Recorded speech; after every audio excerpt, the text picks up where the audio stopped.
looking forward to that stuff. But anyway, let's get rid of the fish. Okay, get rid of that.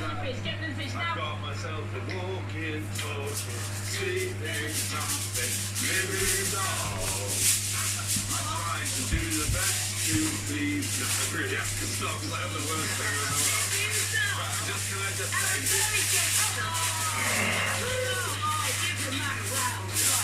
Right, off with the truffle. Now, I'm going to put you on that grease basket. Could you please make a little grilled biscuit and cook with the chicory and the radicchio and you can start a little bit of prep from there, darling. And I'm going to get on with yours. I noticed the way I haven't been trusted with any kitchen You don't need to do anything. at all. You don't need to work. This is not your work time. This is your chat time. Now it's going to sit now This is your chat and time. rest. Now, out of all your Such as things, then, Yeah. favourite. you love It's it really tender. hard to see. They're like children. Yeah. You really do like them. And at the moment, I'm still very fond of about time. The last one. And is that how it works? This one, maybe. So in about a week or two, yesterday, the new film will be my favourite. And could you direct and you write? Is it hard? How do you find that working with directors? Is it like handing over part of control? Like, that would you be that way. Oh, in a way, it's happened because Danny was so much better director than me. So Right, there I were mean, some. I know there were some amazing moments when I'd written like a banal scene in a studio. And then I see Danny walking outside, and I say, "Where are you going, Danny?" He said, "I'm going to shoot it from the other side of the studio, of the train rail track, and you only see what the people are doing in the studio through the windows." And I think, oh, It's just you very are a genius. You did win an Oscar. very clever. Yeah. Oh yeah, there's a reason he won the Yeah, Oscar. yeah. And he's a sort of world-famous director. Right, so we started the risotto. Okay. We have, of course, got one. Oh, do you know, I did a list of things I'm going to do when I retire. And what are they? One of them was learn how to cook risotto. Learn how to do risotto. Okay, Yeah. so you've got butter in there, Yeah. and then the rice goes in. You coat the rice with the butter, a little bit of white wine, let that evaporate, and then you start to put the stock in. Okay. This one has been going for a bit because we just thought if you did manage to black out Yeah. and get risotto, Suddenly it occurred to me, 32% of people yeah.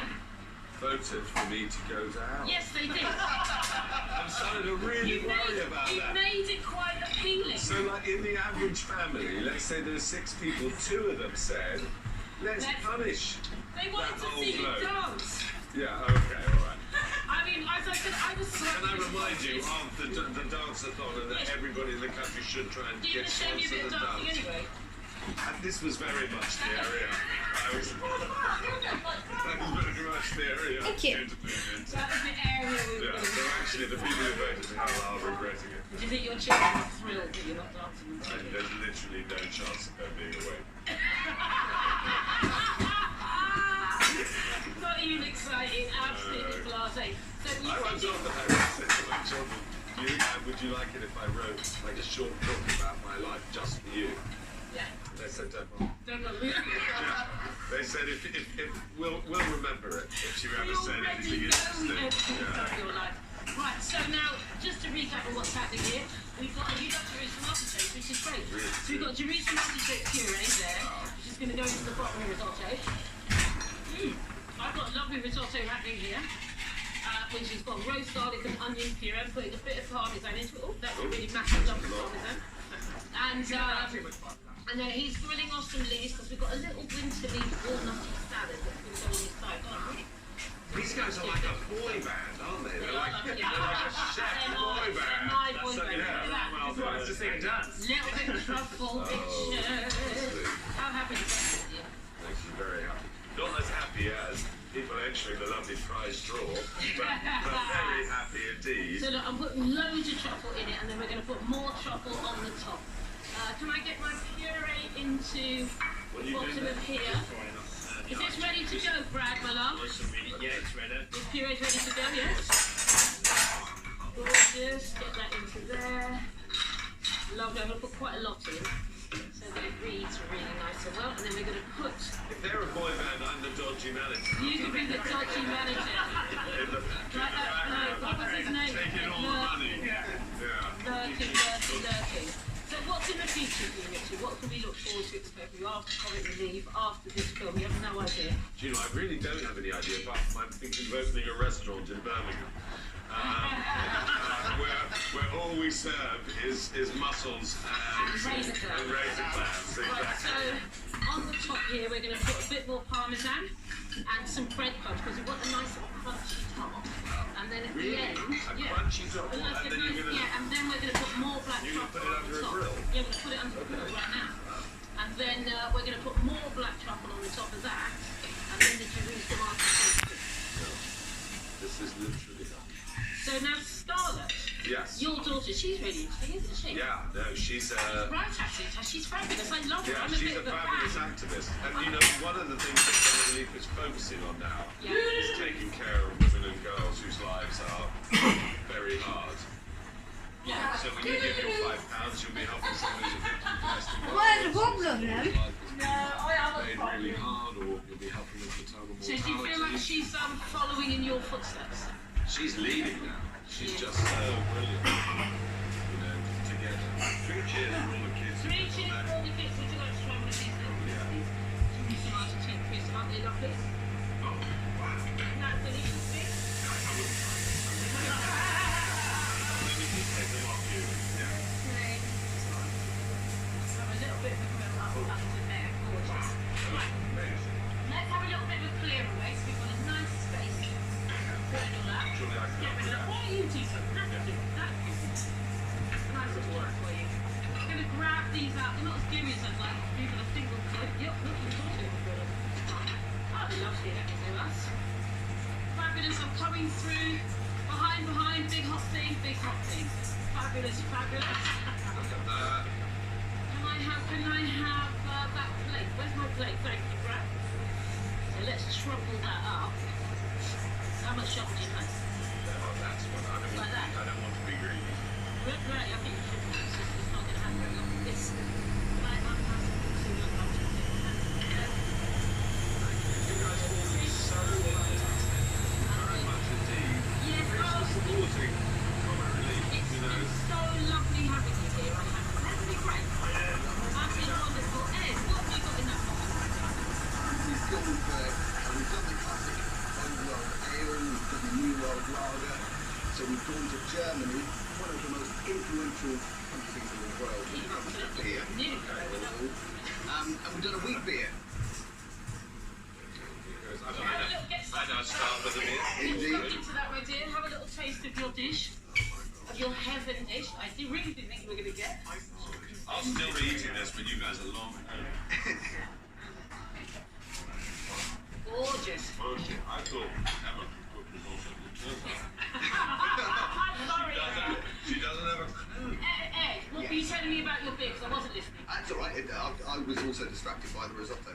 The reason I chose this one, wheat beers are really soft, lovely mouthfeel. This is why I've gone for earthiness of the truffle as well. Is this the wheat beer? This is a wheat beer. Oh, you see, So- I like wheat beer. I've discovered it quite recently. I didn't know. It's kind of So sweet instead of and it's more barley. gentle. as well as. Oh, that's gorgeous, Ed. Food heaven for Richard there, but how on earth did he only get 62% of the vote? The man has raised over £1 billion for Comic Relief, has written plenty of excellent British books. Anyway, that's all we've got time for today, so I think it's the best one. I hope you enjoyed some of our favourite moments in years gone by. And if you want to give any of today's studio recipes a go, you can find them all on the BBC's website. So enjoy the rest of your weekend. See you next week.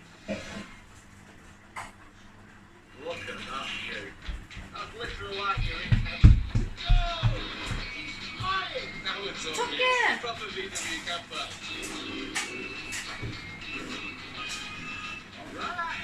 Brand new Top Gear.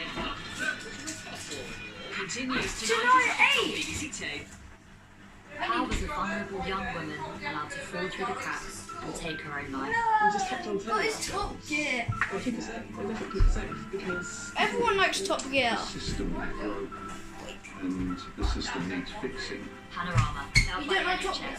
Callie's story. Tomorrow Why? at 8:30 on BBC Is One. it the best of ever? Natural World introduces us to forest elephants in 45 minutes. Before that, BBC Two. cosy cooking with Sam and Dave.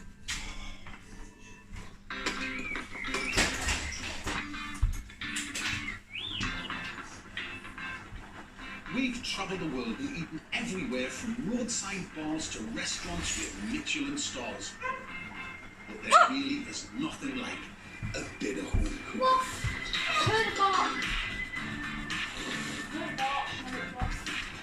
Coming into a warm kitchen filled with the aroma of a tasty meal bubbling away. It's one of life's great pleasures. Lovingly prepared dishes with flavours that pack a punch. It's the perfect way to put smiles on the faces of your nearest and dearest. We'll also reveal the fascinating stories behind iconic dishes. Who makes the best spaghetti? Right answer. Drop in on some of the UK's homeliest tea rooms and cafes and find out what chefs like to cook on their days off. It's much easier and much quicker. There's nothing quite as comforting as home cooking. Cross fine room, Bob's fast.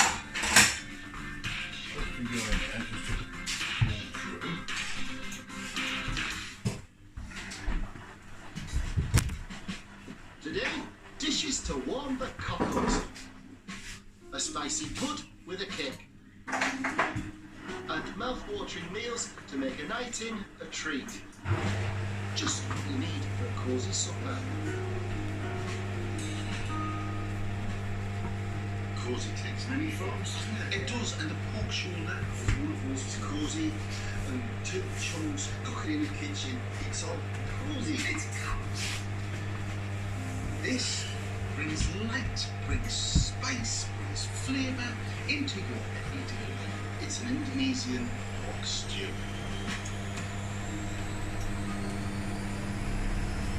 It starts with pork shoulder. I simply have taken the fat off and I'm going to dice it. Simple. I'm going to do a dry spice mix. Each side is going to rub into his pork before it's cooked. So half a teaspoon of cosy dried ginger. Another cosy thing, coriander, ground coriander, a big teaspoon of that. Some cinnamon, just a quarter of a teaspoon. We don't want it to taste like apple pie. For a bit of fire, half teaspoon of cracked black pepper. Just mix that up, and this just lights the fire a bit. And everybody needs that fire lit once in a while, don't they? Yeah. Side, there's your powders.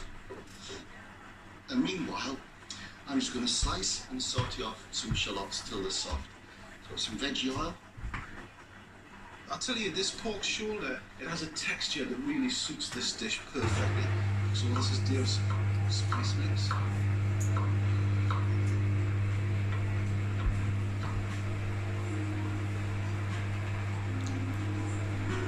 Because this is a cosy, rich Indonesian dish, we've got a lot of firepower in the flavour. Oh, haven't we? 4 cloves of garlic. Extra set missiles. The garlic mustn't burn. Don't burn the garlic, because it'll turn bitter, and that's not good.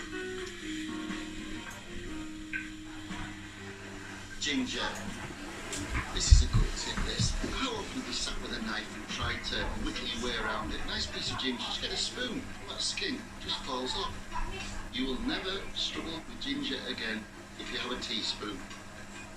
And ginger's very good at warms your blood. If you're at home with a cold, this is a dish for you. And we'll just grate this ginger in. And ginger is particularly important in this dish, it's lovely. And also when you grate it, the fibrous bits, they tend to get left behind. Yes. You just got the nice Well, juice. no, I'm a black car. Beautiful, isn't it? Now chilies, these are bird's eye chilies. You can be as cosy as you like with chili. With 4 of these little beauties, it's going to be quite spicy. Now, if you want to reduce the heat, take the seeds out. If you like chilies, put loads in. If you don't, don't. Right, time for Mr. Pig. You might look at that thing by it, that's a dry old affair. Where's the gravy? We'll do that now. I've got half a litre of good stock. beef, chicken, it'll do. Ketchup mayonnaise, very, very Indonesian. Now we want 4 big spoons of this, so that's kind of quite sweet. Now I've got the soy, which is salt. 2 of this. And now we want the bitter. Good old tamarind, the citrus. This is the hit. You should do this, Tamarind. It's one of those things. You can buy the paste ready done. It's a bit of a ball to make your own. We pour this onto this mix and just let it cook for as long as it takes. About an hour and a half. Yeah, that. It's fireside in a pan. And it's worth buying a Labrador for so you can take it for a walk in the woods to get proper frozen. So bring to a gentle simmer. And what will happen is, as the gravy reduces, the moisture comes out and the flavours start to intensify. It goes very dark. It's lovely.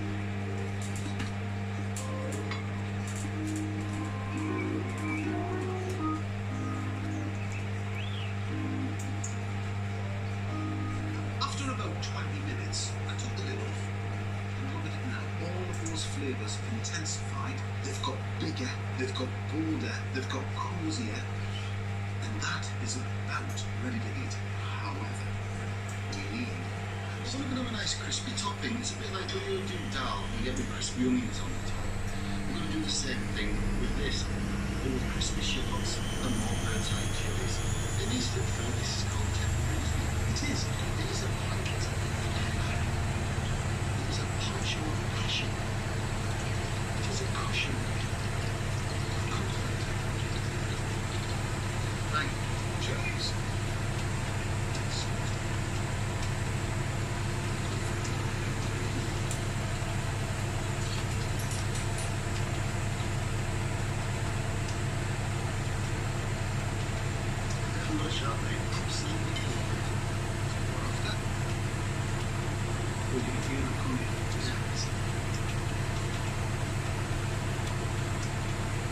See that crispy?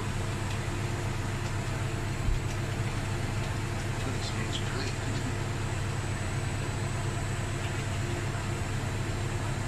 Crispy onions.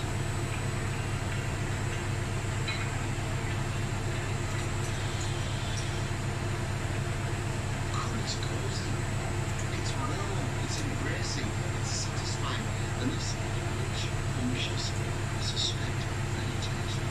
It's very it's soft, it's tender. The onions on the top, family decoration. Yeah, I'm thinking of the flavour. Also, counter, it's right.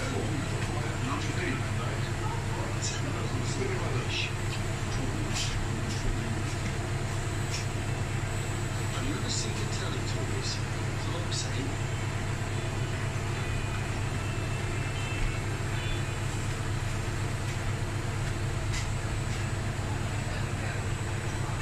No.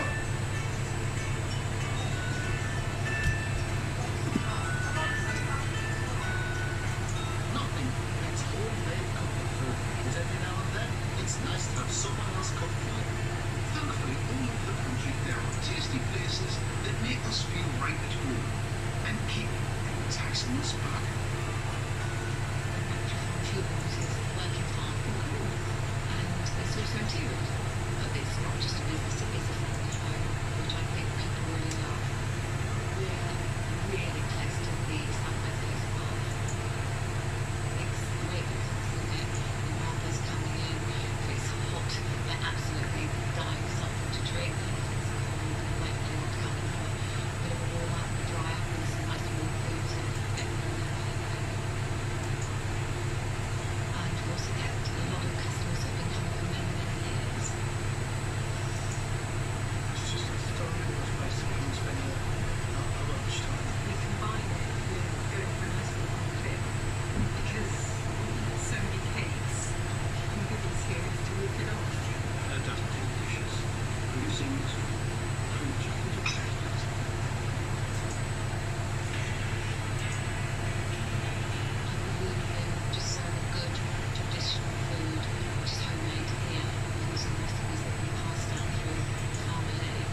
Jam, lots of jam, cream on top, yeah. The scone is the secret family recipe, so nobody other than myself and my mother-in-law know the recipe. Where did the scone recipe actually originate? I think loosely from my mother. We're going to have to sort of like write it down and put it into a safe box somewhere for the next generation.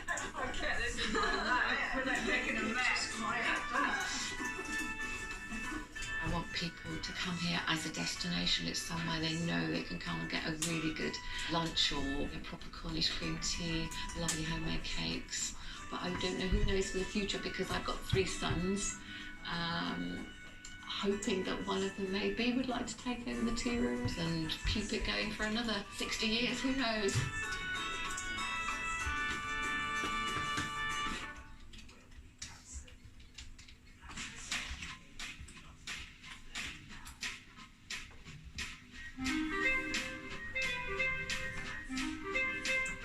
Do you know what I love? I love a fish pie. This though, This is different, this fish pie. this is our cosy fish pie. We want the fish pie that makes your lips stick together, and we've changed the topping. We're going to use root veg, celeriac and parsnips. It's an embrace of a dish. Now, which my mother would do, I start off by poaching the fish. And we're going to use the poaching liquor to make an infused sauce. So we have some milk and we infuse with onion. Now, poaching is just at that point where it starts to go, and that's poaching. It's slow and low. Whereas boiling, which is, you don't want that. No, you know when parsnips come into season, your mum used to always say, they're only good after the first frost. It's true. Yep, because the frost releases natural sugars, so your parsnips are in fact sweeter. Into the milk, 2 bay leaves and a couple of cloves. They're ugly things, celeriac, weren't they? Beautiful though. Do you remember that time you put some tights on your head? Yeah. You look just like celeriac. Everything goes like that. For the fish, you can use whatever you want, but this is perfect. Got the salmon touch of luxury, cod, which is the engine room of it, and the smoked haddock. Just gives it that smoky flavour. I always feel a sense of anticipation with a fish pie. It's that, I can't wait to eat it. I love it. And we'll just leave it there until the fish starts to flake away. Leave to simmer for about 2 minutes, then remove from the heat. That kind of aniseed flavour, the fennelly flavour that goes so well. I'm going to put in some pastis. Use pastis or ouzo. Not much, about 3 teaspoons, because we want it to taste kind of nicely aniseedy. Stir in the dill. I'm just going to put some butter in there. Root mash. Some salt.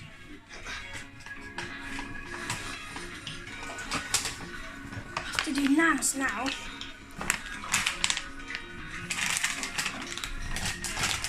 Think so. Oh mate, that's a perfect one. You have to do nads now. You got to do that. We could have done the both together. Pastis. Yeah, I know, but she didn't realise I was Just doing takes yours. the dill, just gives an extra kick. She didn't, Pie. she didn't realise I To was doing assemble, yours. So. pour half the sauce on the base of a large pie dish. Add the fish, removing any skin, bones, but trying to keep some of the big pieces really quite large. Salmon is the most wonderful fish. I think we take it for granted these days. It was really special to have salmon because it wasn't farmed as intensely as it is now. No, salmon came in tins. It did. Now it's kind of quite traditional in a fish pie to cover the top with a layer of hard-boiled eggs. I like them. Si likes them. If you don't like them, leave your eggs off. It's so generous, this fish pie. That's what I love about it. It's great. Yeah. People say, like, how do you write recipes? How do you do stuff? Well, you just constantly improve, you refine, and you change the recipes. And, you know, you have fun with it, and you just get better. I think this is belter. This is a brilliant dish for when you want a gentle evening in. You know, when it's raining outside, you're feeling a bit under the weather. It's that grey, drizzly weather. Spread the mash over the sauce. Then fork up the surface to create a rough texture. Forgot I got to get that out. It is a whopper of a pie. This is going to boil over, but that's How do you part get of the one of these charm. out? We want a bit of sizzle. Not finished yet. Oh no! The cheese with the root vegetables is epic. Think cauliflower cheese. We're not that far left of field with this, are we? Absolutely not. Adding layers and layers and layers of flavour. But they're all gentle, they're all warm, they're all cosy. Yeah, this one, it's big enough to give the whole family and a few friends a hug. I'm going to put that meal in the size. Pop away, Horatio. 170. Yeah, about 3/4 of an hour until it's bubbly, eating through and golden. Just serve with your greens of choice, I would say.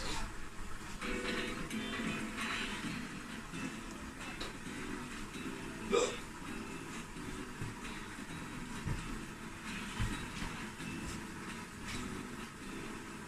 Oh, yes indeed. We were right to put the tray underneath. Look at that. Oh, the smell. I am so looking forward to this. Mate. It's not watery, it's not dry, it's just so.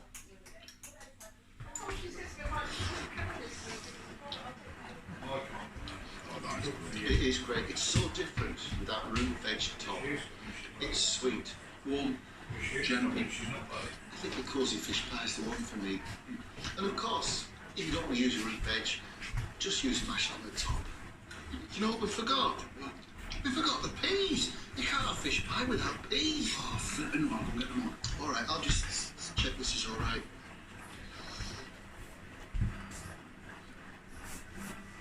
Because of the fencing, our garden is quite sheltered. So although the plants are blowing around, they're not in the full force of the Every wind or dish the tells a story. It may be about the ingredients that define it, the memories it evokes, or the people who created it. This is the story of I'm Ciara going to sit down for a few minutes. spaghetti bolognese. I'm Geraldo Santaniello. I'm a second generation Italian living here in Bedford. And I run an Italian pizzeria. I can still just about make pizzas, but I'm increasingly taking a back seat. It's a bit too hard. I prefer to tell other people how to. My father used to dream of owning a restaurant. It's like a link to where we're from and what we are.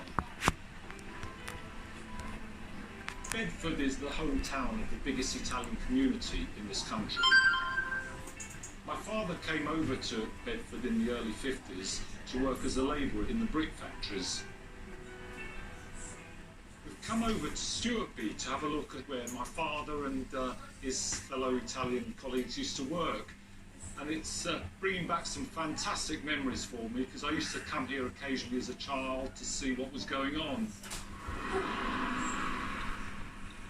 He and many others were recruited in Naples, Napoli, and it was just a case of fate. There were 3 queues, one for Brazil, one for Venezuela, one for Bedford. And my father just happened to be in the Bedford queue, and before he knew it, he was coming to England.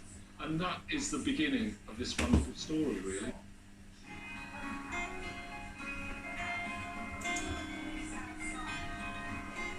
Food is a fundamental ingredient in our way of life because every time that we're able to, we get together as a family, and food is the key that bonds us together.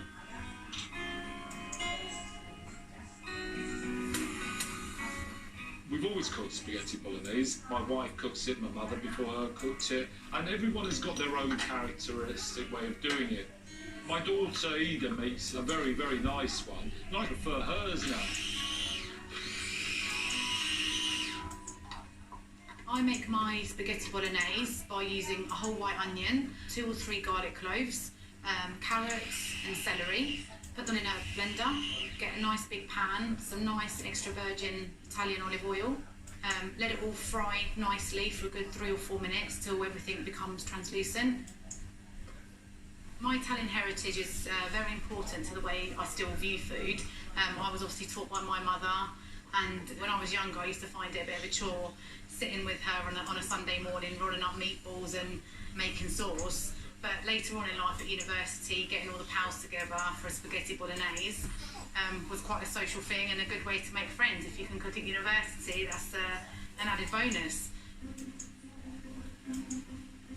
Add in the meat, which I tend to use about 500 grams of beef mince, and then I'll add in about 200 grams of pork mince.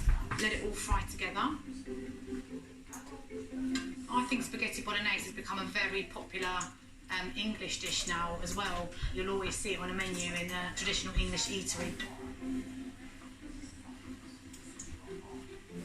Just going to add in the puree now, so we need quite a fair amount of this. And then add a good glug of nice Italian red wine. And then I'll add in a tin of Italian tomatoes.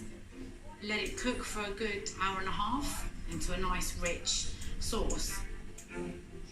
Okay, so that's all done, and we'll just let that bubble away. It's so quick and easy to make, although it has to cook for a long time. You can go away, do what you need to do, and then come back and you've got a nice meal for the family there.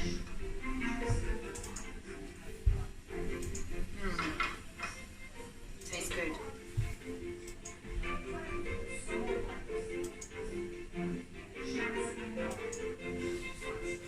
So we just put a few ladlefuls onto the spaghetti just to coat it, to stop it from all sticking together.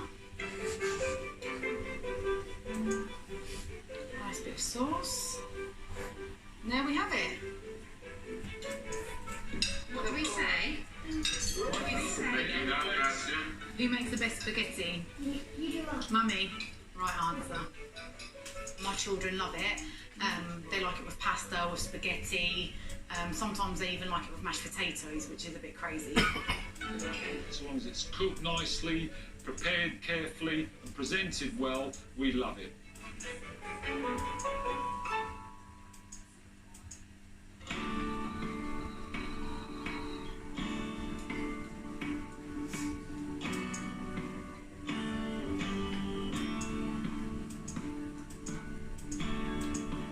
My Auntie Mary used to make the most wonderful, spicy gingerbread. Now, gingerbread to me isn't like a biscuity man. No, it's a sticky cake that's kind of born in Jamaica.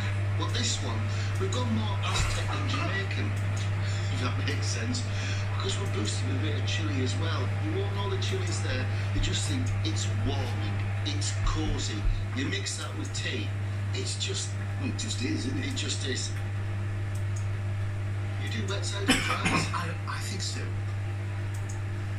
We'll start by putting some butter in the pan, just over a relatively low heat, and we'll let that melt. And I'm going to start by sieving the flour. The one thing you could do is take out 50 grams of flour and replace it with 50 grams of cocoa, and then you would have a little bit of chocolate in your gingerbread as well.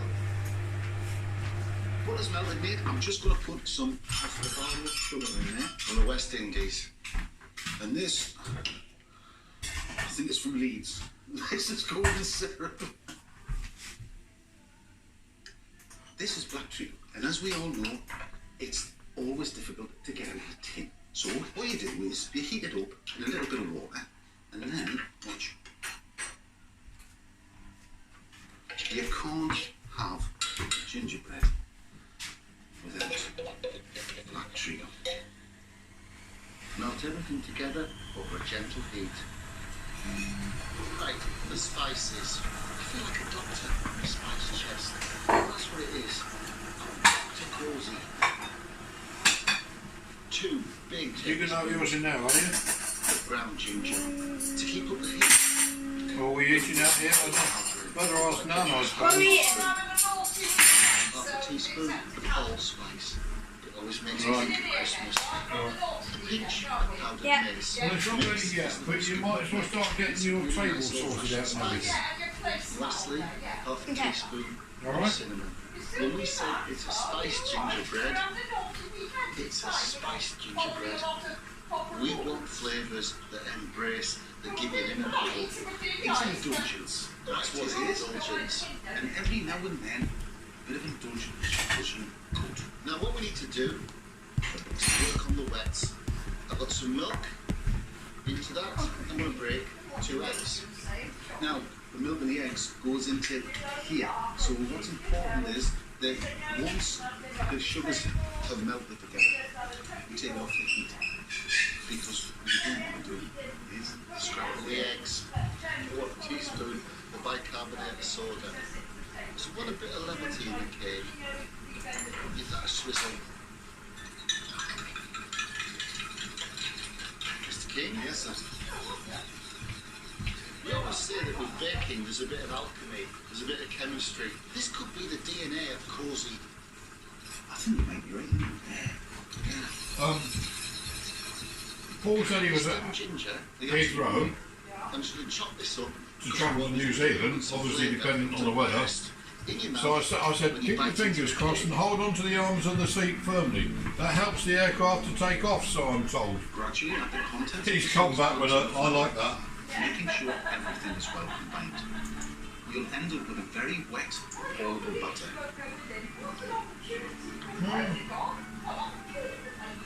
It's like cake central heating this. It is. And I'm freezing wet, cold. But he's put a map up, but he's showing going from London to New Zealand, across Europe and Asia and Australia, not across America, the same way we went. So I don't know whether it's just to show where he's starting off from and where he's going, or whether it's actually showing the routes. And gingerbread, it's No, old but he done only in a goes that way square round, if you tin. remember. Think like a brownie San on Francisco or steroids. Los Angeles or something. Yeah. This will rise up, so don't worry if you think it looks a little bit kind of frugal. It's with the baking powder, it will have a bit of oomph. Oh, I remember the Aunt Hill used to make fabulous gingerbread, and she used to serve it. And he used to have it in a tin or something with really, really strong cheddar. Gingerbread and cheese. Try it. Your phone's so loud. Right, now we put Oh no, it's awful, isn't it? You know there's a way to turn that radio down. For between 45 minutes. Well, if I turn it down, I don't hear it. Then people moan at me that they tried to get in touch and I've ignored it. Lie down.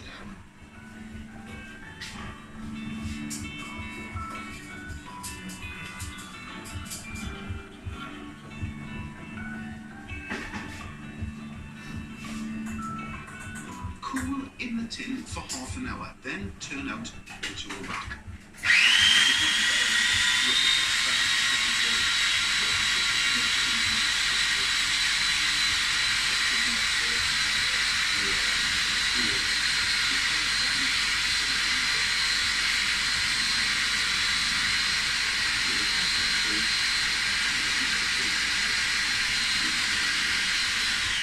Now that is how gingerbread should be. The thing is, it's just a little bit nicer because of all the spice. There's so many flavours going on there. Actually, what is lovely, it's a very light and airy cake as well. It's still hot. Oh, it's still, with me, it's still going to be hot, yeah. Look, it's done. Oh yeah. I'll never eat gingerbread without cheese again. Cheese, wow. Wow, cheese. Cozy, eat because you can, not because you need it.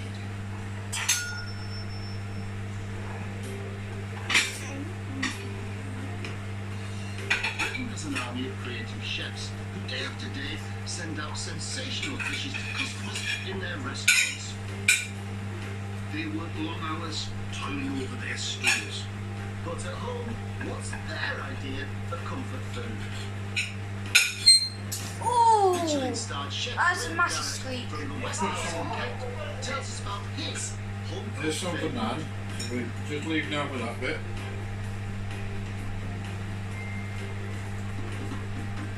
Well, that was rubbish, Grandad. Was bored around the house, and the classic line was go and cook something, go and make a cake. Is that gravy? So I kind of did, and Of course it's this gravy. gave me the initial fun. How much meat would you like? Love it. don't mind. So music is kind of what I ended up doing, walking into a little backseat. Managed to make lots of records and tour the world, and that was it. And I'm going to be a rock star. That's what I was always going to do. I'm never going to work for them. The transformation from musician into professional chef really came about because my son Jake had been born. So I was feeding him and looking after him, doing that stuff, reading the cookbooks, watching daytime cookery programs, and then it would be working out what I was going to cook for dinner. Is that alright for you? It was becoming more and more of an obsession. Yeah, right. Right, you've got a lunch menu, you've got 3 sirloin duck, 3 mackerel and a pig. I don't want to overload your plate. Being a You chef throw is it an away. all-encompassing thing. It's a bit cliche to say, oh, it's not That'll just be a enough. lifestyle, but it is really true. I always tell people, if you're not really passionate about food, if you don't love the whole camaraderie and the extra hours and the things that make a kitchen great, then do something else, because there's much easier ways to make a living.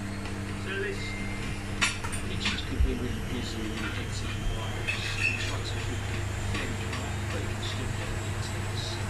I've seen that again.